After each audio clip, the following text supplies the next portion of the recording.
Hello everybody, good day to you. Welcome to Thursday's action. We're out at the Vaal race course, the country course here in South Africa. And this particular day we've got 9 races that will take place on the classic track. Yesterday's meet, well, unfortunately we didn't seem to tag any exotics, etc., but the last few won. In fact, there were 3 I think that the guys thought would be very promising, and they all landed, which is, at least that's solid. It's not how you start, it's how you end, you know the saying. But hopefully we can start on a good note with the first. I got Daryn Burroughs, who's been in good form as well, and he'll open up here. It's not a bipot race or anything like that, but perhaps there's an opportunity to get something out of it, where number 1, Future Wolf, was trading at 5-2 at 10 o'clock this morning. Number 8, Stroke of Mercy, is the second choice at 5-2, and in fact that joins thereabout. In fact, I see they're starting to come for Stroke of Mercy now, Daryn. They're starting to shorten that. In fact, it opened at 3s and is shortening all the while. Well, I did speak to the owner, Piet Bunzaya, yesterday, and he likes Stroke of Mercy. He says it'll win. So you got to respect that. He ran a neck behind Future Wolf, behind Guapo, but he was making his debut. And last time out, he was trapped deep around the bend on the inside track, and he found nothing the final 200. So there's not much separating 1 and 8. But I do have a lot of respect for the first-timers. They're beautifully bred.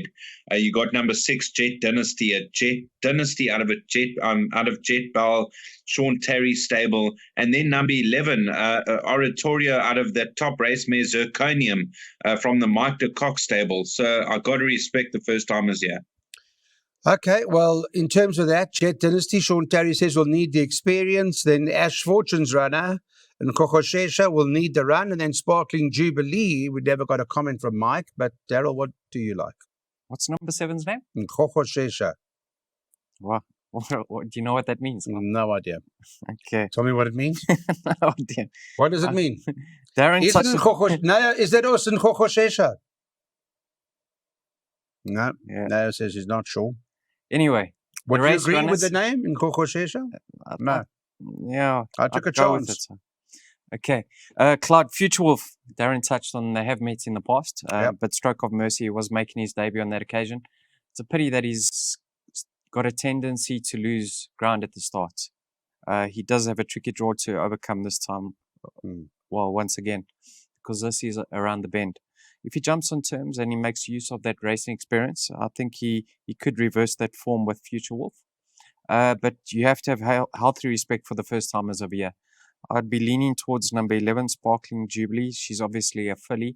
She gets her 3 kgs sex allowance, and she's better drawn. And we don't have a comment with regards to her chances, but Sean Terry's comments with Jet Dynasty isn't that upbeat. So possibly 1, 8, and 11. Zirconium was good, eh? Didn't she run second in the Durban July? No, I don't think she did. Who ran second to Big City Life? Oh, I don't know the answer to that now.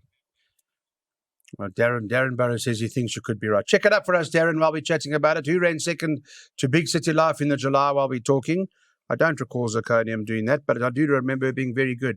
And anyway, the stable's in great form at the moment. This number 6, Jet Dynasty's half-brother to the Grade 1 winner of the Willavington, Silver Darling. Like Daryn touched on, he's extremely well-bred. Follow him in time to come. Even if he doesn't feature here, I think on breeding, he certainly could be special. What are we doing?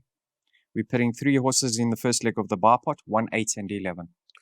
1, 8, and 11 in the bipots. We'll have a look at those now. Daryn, in the meantime, please have a look at if Zirconium did run. Okay, well, there you go. Well, Clyde, great memory. what am I talking about? Great memories, eh? Second, well done, Darryl. And I'm talking about a bipot, but the bipot starts in race 2, so we're off to a flyer. So we're doing trifectas here, 1, 6, 8, and 11. Well, sometimes you get 7 races, sometimes you get 8, sometimes you get 9. Why did they have 7 races yesterday? I'm not sure. I suppose it's not easy. You know, the populations aren't great at the moment around the country, so we are trying our best to build all that and get it all right. But here's the trifecta, 1, 6, 8, 11. That will start our opener today at the Vaal.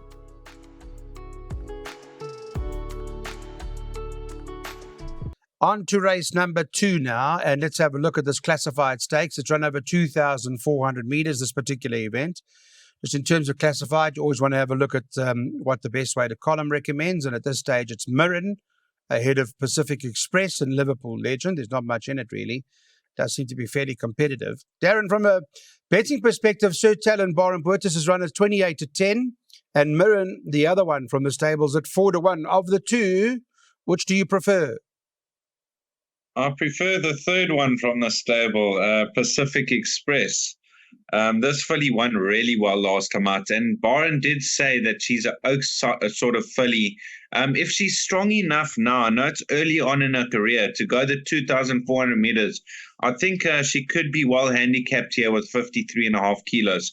I've got respect for Maree, I've got respect for Sir Talon if he sees out the trip, and I've also got respect for Flag Bearer of the rest.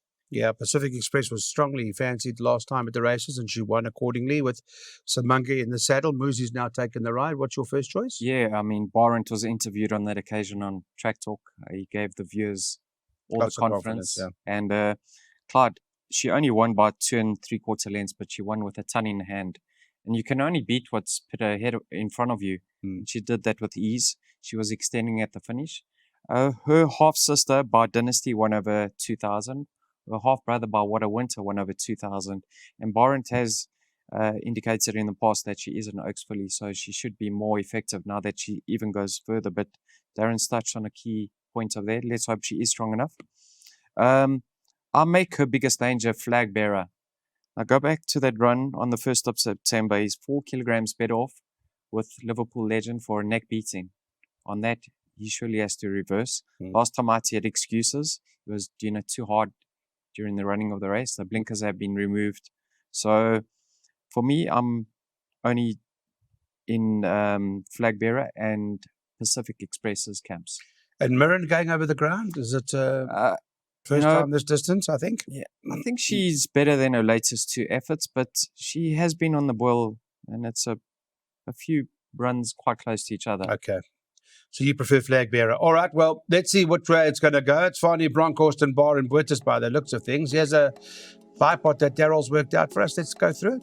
Yes, Clyde, this is the first leg of the bipod, race number 2. Yeah. 4 and 7 by 6, 8 and 10. Unfortunately, my bank is out in the third leg. I did have banker number 3, Captain of Grit, but I've substituted them with him with 1 and 7, by 2 and 3, by 1, 6 and 10, by 7 and 9. That perm will cost you 144 Rand. Okay, here's Daryn Burroughs as bipod. Daryn? 3 and 7 by 6, 8 and 10 by bankering number 1, Ablon, by 2, 3 and 4 by 1, 2 and 10 by 9 a banker, 270 Rand 5 times. On to the third race now. Start of the place accumulator. Let's have a look at this. It is a maiden class field. It's run over 1,700 meters in the race. Big Guy is a horse who's been in good recent form. From a market perspective, I can tell you that Otto Luckman's the favourite, trading at 15-10. King of Rome is the second choice at 4-1. And one Big Guy you can get as much as 5-1. Then you've got the 8th Future Pearl, rather, who is currently trading at 6-1, and it's double figures about the others. So I watched this horse, Otto Luckman, the other day. Personally, in the ring, I was with Tyrone Zaki. He's a bull of a horse, Daryn. He weighs 1.5 tons, and there's a lot of horse to come there. So I was impressed with what he looked like, and I see they're backing him off the boards. Well, if he's got that size about him, then Clyde, that was a really good debut from a horse like that. He's going to improve. He's got half a length to find on King of Rome, but with natural improvements, I think he will be the horse to beat Otto Luckman over King of Rome. But I do have respect for the Sean Terry runner, Future Pearl. Very good debut behind Starcoin, and then last time out disappointing behind Billy Bowlegs. He was favoured on that occasion. He's got a lovely pedigree. He returns after a bit of a break over the trip. I wouldn't ignore his chances. Okay, so there'll be a few in with a chance there. What do you think, Darryl? Yeah, what's number 10's name, Cloud? Otto Luckman. Okay. Yeah, I mean, you can't separate himself and King of Rome. Luckman, whatever you want to call it. How do you separate the two of them? Yeah, I saw this horse in the flesh. Okay. Well, we're going to show the I viewers saw the this horse in replay. the flesh. There has been a runner from there, but I don't believe you can Surprised read Craig too much Zaki never into took a the ride. fact that Skyjet ran so far behind. It wasn't his run. If he ran 3 or 4 lengths off, I'd say maybe the form line's not going to stand up, but he was beaten double digits, I think close to 10 lengths.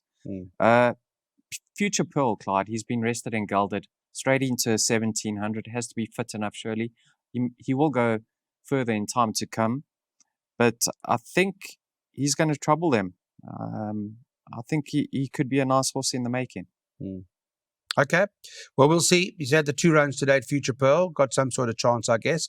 Let's get straight to that. This is what Darryl will take you through. He'll give you some guidance on his place accumulator. Yes, Clyde, the first legs all of 6, 8 and 10 by 1 and 7, by 2 and 3, by 1, 6 and 10, by 7 and 9, by 1 and 3, by 4 and 9. No bankers. That perm will cost you 288 Rand. All right, let's got that up there. Now take a look at what Daryn Burroughs has decided to do for us. I've gone 6, 8 and 10 by 1, by 2, 3, 4, by 1, 2, 10, by 9, by 1, 2, 3, and then 3, 4 and 5 at the back, 243 Rand perm. All right, we've got a rerun we want to show you. This is when Otto Luckman, let's have a look at this. Darryl, go through the run. You'll see Otto's on the far left-hand side. Look at the size of him in those brown and black colours. Yeah, he looks all at sea over there. I mean, the race could certainly have woken him up, Clyde. And in the same race, we've got what, the Danger? King of Rome. Yeah. With the purple and the gold. Purple and gold. You'll see King of Rome, who's racing just between them over there. And you've got to figure out between the two who will figure in front of whom.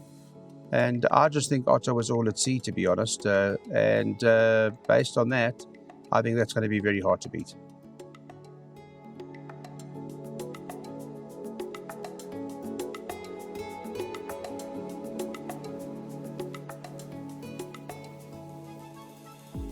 Welcome back, everybody. Let's get our pick sixes on now. This is important. We get this handicap. It's an 80 over 1,600 meters.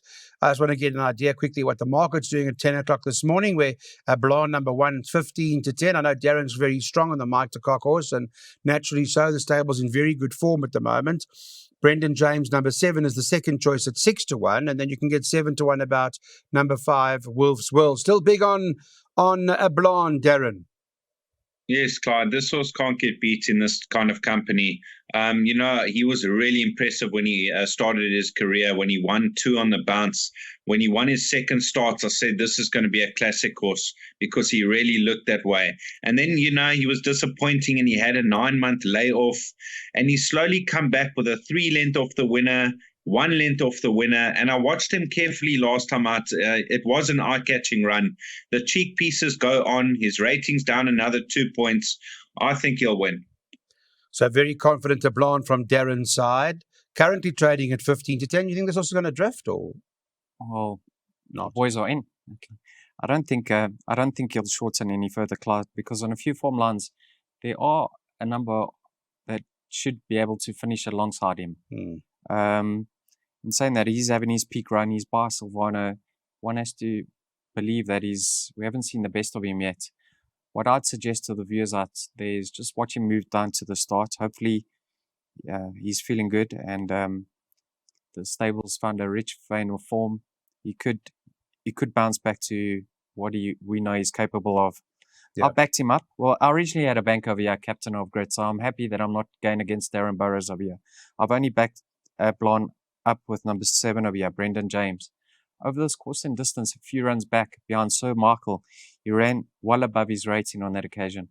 I know Wolf's Will was also in that race, but Brendan James gets fitted with the blinkers once again. He wore blinkers once before Clyde, but that was up the Vaal straight and he was over racing. I think he's going to get cover from the likes of Ballon d'Or, and he should get the run of the race. And offer 74 now. I think you could give Ablon some cheek over here. So 1 and 7 for me. Interesting to see because he comes from Clarkson, so you'll get an idea how Sir Talon runs, I guess, earlier. If you have an idea as to what happened there, might give you a bit more confidence. So Brendan James for Darryl may have to go in, and for Daryn Burroughs, he's saying nope. It's a Mike the Cock race. Here we go. Darryl, your pick six? Phew, Clyde, you don't want to see this amount. But yeah, it is costly. 40 Rand will get you 1%, 400 Rand 10%. I'm only taking 10% of this sperm, Clyde. 1 and 7, by 2 and 3, by the entire field, by 7 and 9, by 1, 2, 3, 4 and 6, and the field at the back. Okay, so Darryl's hoping for a big one. Not unlike him. It's not like him to spend that kind of money. Let's see what Darren's doing. Daryn?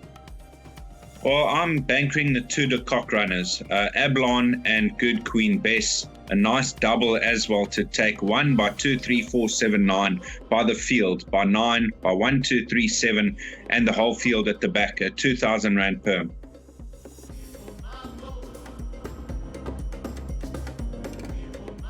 On to race number 5, handicap now. We're at the 68 level in this particular lineup.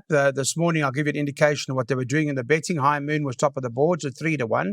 That's number 2 on the card. And number 3, Secret Giver, is currently at 9-2. Personally fancy that. Thought it might have a big winning chance. Got Striker Stadium in the saddle for the Van Zyl stable. And Gavin Van Zyl, the last time he was on the Highveld a year or so ago, you'll remember he had a fantastic run. What do you think, Daryn?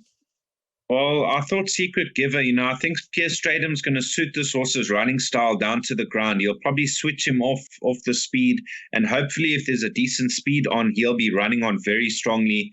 High Moon will go handy. He always runs an honest race. San Quentin, I know he's quite highly regarded, and he's lightly raced. He could still be ahead of the handicapper, and then Silly Fella of the rest. Yeah, okay. So there are a few, but Secret Giver your first choice? Yes. First choice, Darryl? I love the look of Secret Giver over here, Clyde. I like the fact that he's drawn out wide because, in my opinion, he's a better hold-up sort. And who better than Pierre Stradham to pounce late? I like the fact that he's coming back in trip. In my opinion, he is a better miler. I think he's most effective over this trip. And I also like the fact that the false rails, I think 8.5 meters out, they're going to fan across the field, right across the track. Yeah. And he'll be flashing up late. So Secret Giver is my topic. But on form, there's not much separating himself and High Moon. Now, Clinton Binder's certainly found form. He's had a good few winners recently and untold number of places, especially in the second box. So his form is cracking at the moment. On that Tom Bombadil run, there's nothing separating the two of them. So he's going to go handy. I like the fact that I've got 2 in here, one that's going to go handy and one that's going to strike late. And I think Secret Giver will get there in time. You think it's those two? I'm not looking past the two of them. Okay, this is what the guys are doing with their first jackpots. Obviously, Darryl's got an opinion on 2 horses. Daryn thinks it may be a bit wider than that, although Secret Giver is his first choice. So 2, 3, 4, 7, 9 by field, by 7 and 9 later on, and then 1, 2, 3, 4, 6, and 7. It's a 600 Rand pot.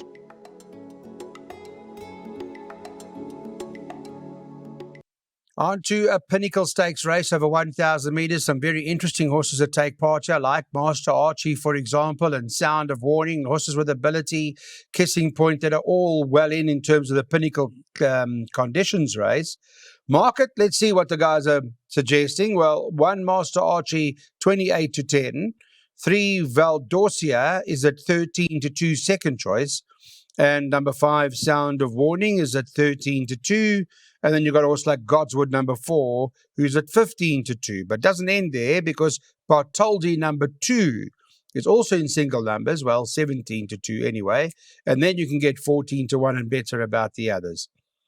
We know Master Archie's very good. You think he's ready? I'm not too sure, Clyde. I would like to see how he goes here. First run for the stable. He's a quality horse on his day. A lot of these horses returning from breaks, having their prep runs. So I've chosen to go the field in the pick 6. But my first choices would be Master Archie, Bartoldi, and Nara at the bottom of the weights. What about a horse like Valdorcia, Daryn? Give it a chance. 1,000 meters too sharp. Too short for Valdorcia. Okay. Right, Darryl. So Master Archer, well, I mean, that would be your first choice. But even a horse like Sound of Warning over this distance has won before. I mean, she's in fact won this course and distance, Sound of Warning. She's got lots of ability and talent. And I would imagine, although she hasn't run since the 2nd of July, that she's a factor if you like horses. Well, she's best weighted over here, Clyde. Yep. So on ratings, she she is the one to beat. But you touched on the fact that she's returning from a rest. Got bigger fish to fry. Now have a look at the booking of Piers Striker straight on Master Archie Clyde. What are the top sprinters you can recall he rode for the Aussies? Yeah. National Currency was one of them. Harry's Charm. Yeah, I think he's a much better sort up the straight. I think he's 2 from 2 over this course in distance. Let's see how he goes for his new stable. We have seen a few horses needing their runs since leaving the Paul Peter yard, so he's certainly not going to be readied up to win a pinnacle at the Vaal. Let's go. Watch him in time to go. I think Daryn's... But you wouldn't be surprised if you're wrong. No, absolutely not. No. Vaseem, we're not writing him off. No, certainly not. Vaseem Clyde. Yep. The last time he wore blinkers, he finished a length behind Godswood, and he's 4 kilograms better off. Yeah, he's the rank out, he's 20 to 1, eh? On paper, he's got a shot. Funny enough, I liked him, but I looked at the odds and I said maybe this quality field weights, whilst he may be the most ready horse in the race, it maybe he's not good enough.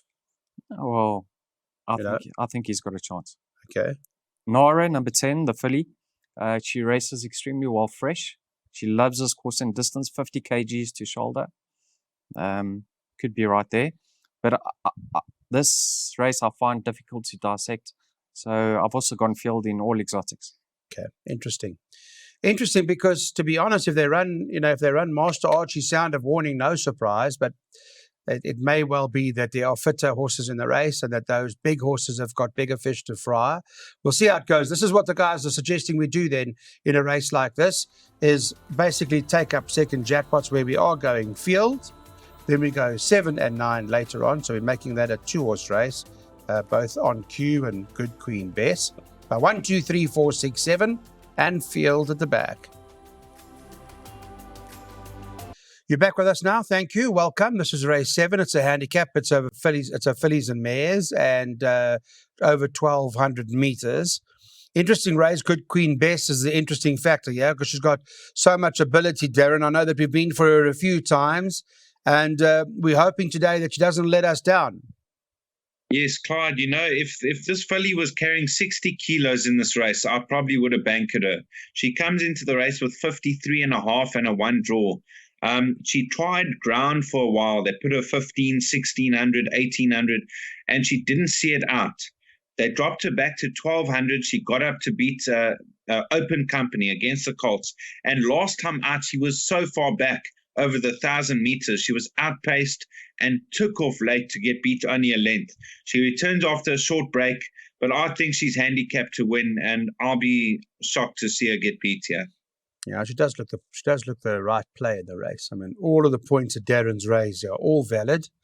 And she was, I recall, because we did bank her last time, she was slow out of the gate and left alone. She wasn't her run at all. Impossible task after coming out slow on that occasion. She did well to finish as close up as what she did. She's got the 1 draw.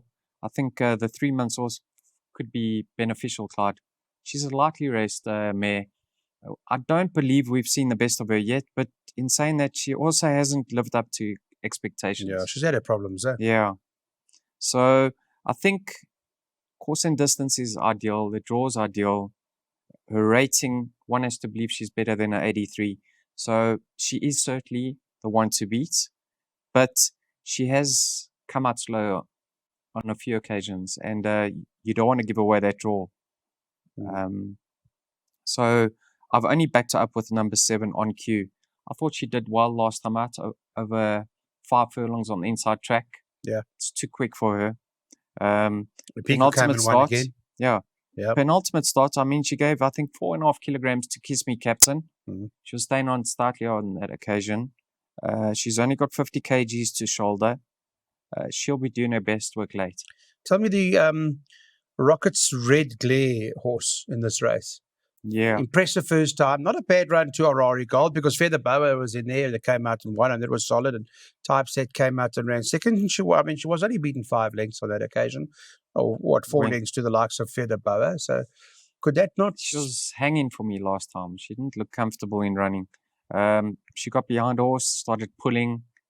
I want to see more from her. She obviously ran well above expectations on debut. And then last time out, she was soundly beaten. So Interesting, because everybody had their life on Gregarious Gal, remember? yes, The whole world. yeah, This came out of the blue and romped home like a yes. golden loom would She romp gave us home. one. And you would hope that she would, basically be able to bounce back. So I think watch her, be careful of her. Let's see. What are we doing here? And the guys are saying, well, Daryn anyway believes it all looks in favour of good Queen Bess. On to the 8th race, the handicap. We've got the fillies and mares over 1,200 metres. This morning at around 10 o'clock, I can tell you that the final leg of the jackpot had Rosenwin top of the boards, Ash Fortune at 16-10. I want to just check with the boys if it's not too short. Aga Heat 18-10, and they're betting a 2-horse race in terms of the market, Daryn, is that right? Yes, Clyde, the market is right. I thought Rosenwind a very good filly. When she was with Bar and Berta, she won 2 from 2. Now with the Fortune stable, she rested almost a year and she came back and ran third behind Water Honey. I thought that was a cracking effort. So 60 kilos, divided handicap. I think she'll take a lot of beating. Aga Heat, my second choice. And I'm not ignoring Princess Ozma because she's got ability and having a first run for the Terry stable. Okay, so you're putting that in the play as well. Princess Ozma. What price is Princess Ozma? A third choice at 7-1. Darryl? Yeah, Clyde Rosenwind obviously returned from a lengthy layoff. I didn't think she was knocked about on that occasion. She wasn't punished whatsoever. Blinkers got on. She's going to strip fitter, but she is having her second run after a rest. And there isn't much separating her and United Express on form. And United Express last time out didn't stay the trip. So on paper, there's not much separating the two of them. She does get fitted with blinkers though, and she could have certainly come on from that effort. We saw that form line being franked again with Water Honey winning again. Yeah. Aga Heat, now she was very disappointing on a few occasions. She's now strung together 2 victories. Obviously, improving with racing because she was disappointing early on.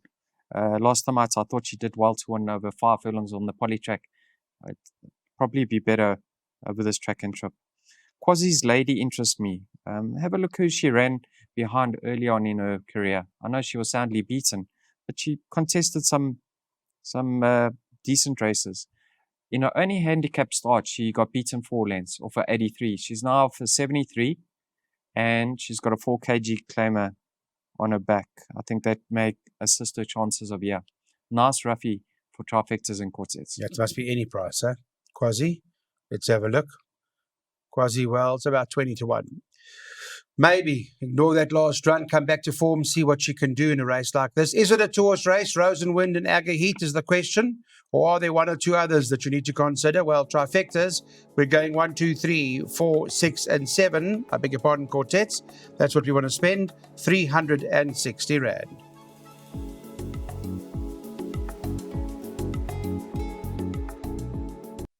The 9th and finals, the handicap, it's at the 68 level. It's over 1,200 metres, so it does seem to be a nightmarish sort of race, and Back to Basics is favourite.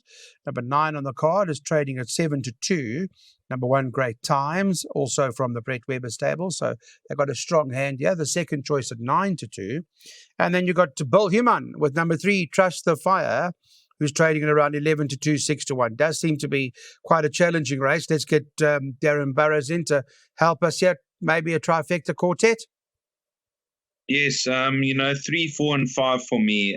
Touching on Red Carpet Girl. Now, 3 runs back when she got beat by Water Honey, she had absolutely nowhere to go. I think she would have finished right on top of them. And then she went the 1450 behind Captain Peg. Didn't see it out.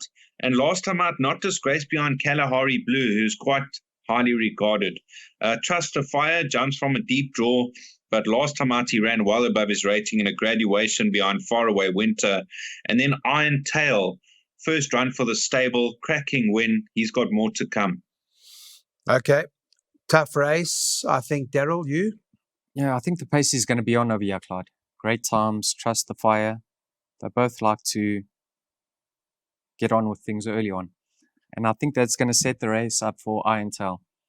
Prior to his local debut for Cornet Space, the comments from the yard were they expect him to be outpaced and running on.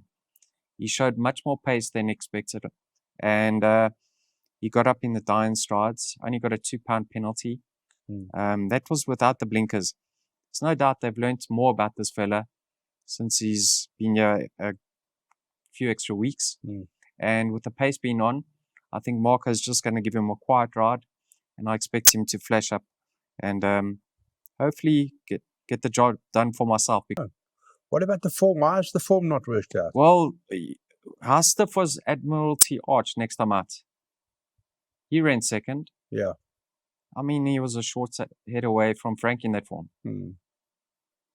Okay, well, yeah, that did run second next time, you're right. So suppose Silly Fella come from there in cahoots, run drums. All right, so you confident Iron Tail? I'm confident Iron Tail. Very interesting. And no blinkers, eh? That's No blinkers. come well without the blinkers. So I'm happy. what Very price happy. is this horse Iron Tail? Number 4 is 11-2 about the Cornet Spitz that Marco van Rensburg's riding. Darryl Maree's big on that.